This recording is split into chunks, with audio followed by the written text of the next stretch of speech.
Go ahead, do me a favor. Take your phone out of your pocket. Seriously, put it on the table face up. Now, just imagine for a second that everyone else watching this did the exact same thing. What would you see? You'd be staring at a sea of black rectangles.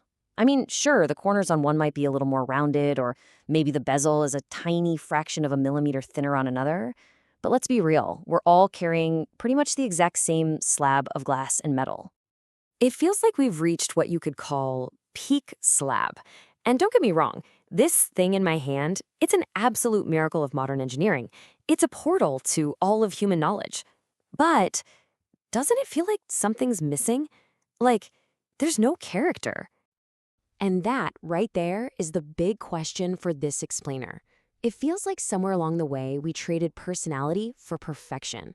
So today, we're going to dive back into the era when phones were weird and wonderful and figure out what we lost when they all started to look the same. All right, let's get into it. I want you to picture this. The year is 2005. You walk into a phone store, and it looks less like a tech shop and more like a sci-fi prop department. You see, manufacturers weren't just competing on specs, they were competing on shape. You had your classic clamshells, the flip phones. You had those really satisfying sliders, some funky swivels, and of course, your straightforward candy bars. It was this chaotic, brilliant, and just incredibly diverse ecosystem of design. I mean, just look at this thing, the Nokia 7280, also known as the lipstick phone.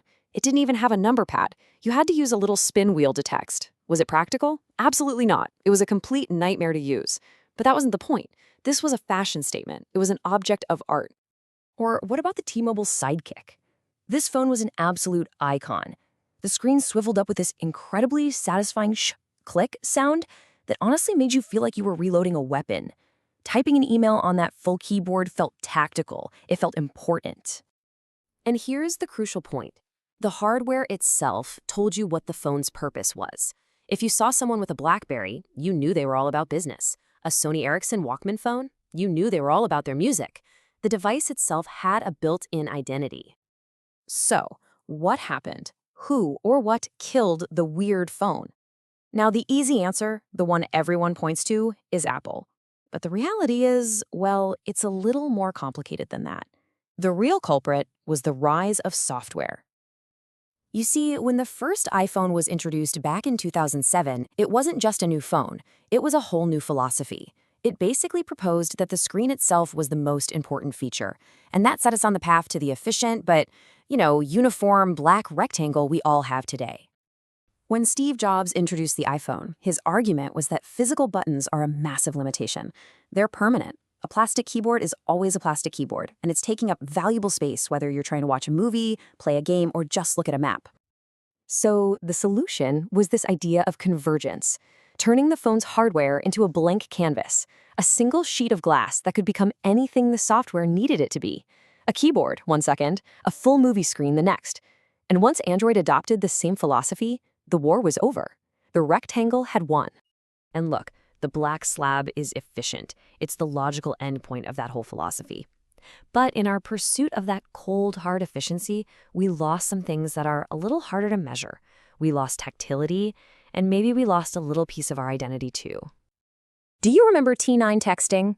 I mean, for those of us of a certain age, we developed a literal superpower, the ability to type a full message without even looking at the phone. Your thumbs just knew the physical map of the keys through muscle memory. Today, you have to stare at the glass. No-look texting is pretty much a lost art.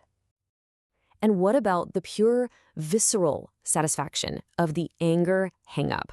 Come on, aggressively tapping a little red circle on a glass screen, it does nothing for the soul. But snapping a clamshell phone shut after a frustrating call, oh, that was punctuation. That was a physical release of emotion. We also lost a form of self-expression. Your choice of phone used to say something about you.